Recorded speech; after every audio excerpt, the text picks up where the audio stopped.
Guys, welcome to toppers note. आज हम एक chapter third the hero of Harlem पढ़ेंगे। Long ago, in a town named Haarlem in Holland, there lived an 8-year-old boy. बहुत time पहले Harlem नाम की एक टाउन है जो हॉलैंड में है। वहाँ एक छोटा 8 साल का बच्चा रहता था। His father was a sluicer. स्लूशियर का मतलब वो होता है कि जो पर्सन होते हैं, पहले जो कैनल्स होते थे, हमारे डैम्स होते थे, तो उसकी जो बांध होते थे, तो वो एक गेट जैसा होता था जिसे ओपन और क्लोज करना होता था। तो जो इंसान वो काम करता है उसे स्लूशियर कहते थे। It was the sluicier's duty to open and shut the sluices or large oak gates that were placed at regular distances at the entrance of the town's canals. तो जो टाउन का कैनल्स था, तो जो स्लूशियर होते थे उनका काम होता था कि खोलना और बंद करना स्लूशेस, या तो लार्ज ओक गेट्स कहते हैं, जो थोड़े थोड़े दूर पे रखे हुए हैं एंट्रेंस, टाउन कैनल के एंट्रेंस पे। When water was required, the sluicer raised the sluices. He closed them again carefully at night. जब पानी की ज़रूरत होती थी तो जो स्लूशियर होते थे वो स्लूशी को ऊपर कर देते थे। He closed them again carefully at night, और वो रात के समय में फिर बंद कर देते थे। Otherwise, the water could flow into the canals and flood the whole town. वरना वो जो पानी है वो पूरा कैनल में भर जाएगा और पूरे टाउन में पानी पानी हो जाएगा। Even little children in Holland knew that the sluices were important. जबकि छोटे छोटे जो बच्चे थे होलैंड के, उनको भी पता था कि स्लूशीज की क्या अहमियत है। One day, the boy asked for permission from his parents to take some cakes for a poor blind man who lived on the other side of the dike. Dike का मतलब होता है barrier used to regulate or hold back the water from a river, lake or even the ocean. एक छोटा घेर जैसा होता है, या तो उसको रोक रखा होता है कि ओशन या रिवर का पानी दूसरे साइड ना आ सके। तो एक दिन उस लड़के ने परमिशन मांगा अपने पेरेंट्स से कि वो कुछ केक्स लेके जाके एक पुअर यानी गरीब अंधा इंसान है जो डाइक जो बीच में बैरियर लगा है उसके उस तरफ रहता है, उसको देने जाने के लिए। His father gave his consent but warned him not to stay out too late. उसके पापा ने उसे कंसेंट तो दे दिया, पर वार्निंग दी कि बाहर ज़्यादा देर तक रुके नहीं। The child promised and set off. तो बच्चे ने भी प्रॉमिस कर दिया और वो वहाँ से निकल गया। The blind man was glad that the boy had come to visit him. तो जो अंधा इंसान था वो खुश हो गया क्योंकि वो लड़का उससे मिलने आया था। The boy, remembering his father's word, did not stay long and left to return home. तो वो जो लड़का था उसे अपने पापा की बात याद रही, तो वो ज़्यादा देर तक नहीं रुका और वहाँ से अपने घर जाने के लिए निकल गया। He strolled along the canals, humming a merry song. वो कैनल्स के बाजू से टहलता हुआ निकल रहा था, एक अच्छी सी सॉन्ग को गुनगुनाते हुए। हम करना मतलब गुनगुनाना। He saw that the canals were quite full. उसने देखा कि जो कैनल्स है वो पूरे भर चुके हैं। The autumn rains had swelled the waters. जो ऑटम सीजन का बारिश है उसने पूरी तरीके से पानी से भर दिया है। As he was passing by one of the large sluices, he heard a faint sound like a trickling of water upon pebbles. जब वो पास कर रहा था एक बड़े से स्लूशीज़ के पास से, स्लूशी का मतलब वो गेट जो खोला या बंद करा जा सकता है पानी को रोकने के लिए। तो उसने एक धीरे से आवाज़ सुनी, जैसे पानी की गिरने की आवाज़ आ रही है पत्थरों पे। He went closer and found a hole in the wall through which the water was dripping. तो वो पास गया तो उसे एक होल दिखा, यानी काना था वहाँ पे, उसको दीवार पे एक काना दिखा जिससे कि पानी गिर रहा था।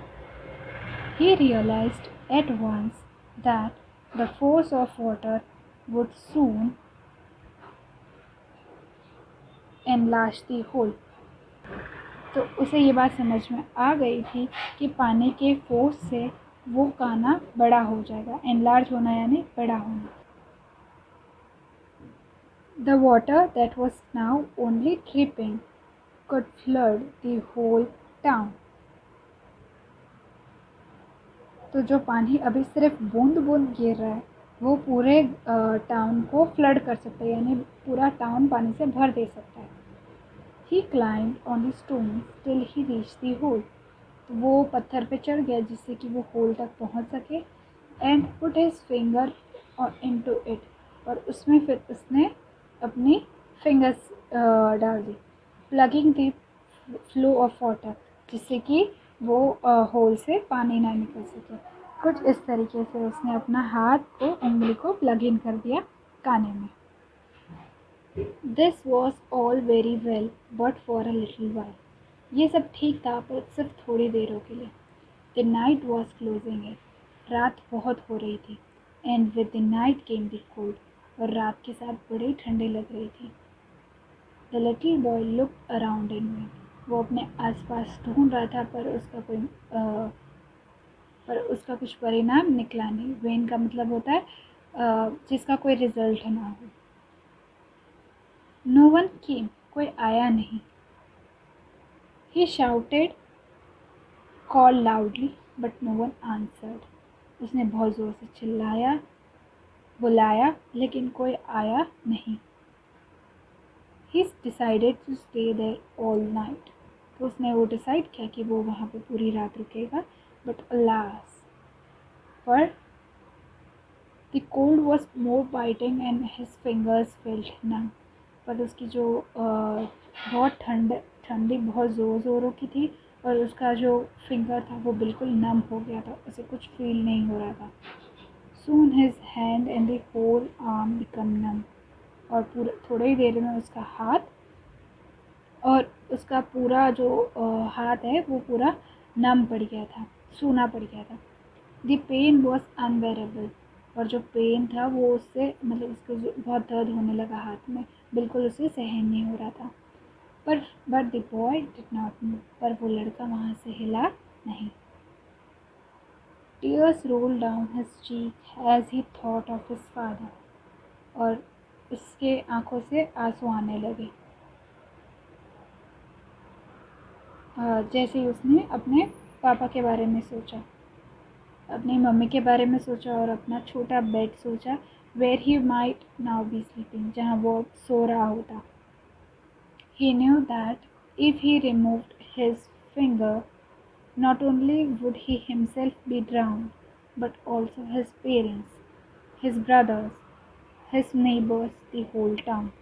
तो उसे पता था कि अगर उसने अभी उंगली निकाली तो सिर्फ ना ही वो डूब जाएगा पर उसके माँ बाप, पेरेंट्स, उसके भाई, उसके पड़ोसी, पूरा गांव पानी में डूब जाएगा। After a long and terrible night, at daybreak, he was found in the same painful position by a clergyman returning from the church. और बिल्कुल बहुत लंबी और डरावनी रात के बाद दिन की सुबह में उसे पाया गया वही दर्दनाक हालत में। एक क्लर्गीमैन कौन होता है? जो फादर्स होते हैं चर्च के, जो मेल प्रीस्ट होते हैं उनको कहते हैं क्लर्गीमैन। रिटर्निंग फ्रॉम द चर्च, जो चर्च से वापस आ रहे थे, उन्होंने उस लड़के को पाया। ही हर्ड ग्रोन्स, तो उसको दर्द में आवाज़ सुनाई दी, किसी की दर्द भरी आवाज़ें सुनाई दी।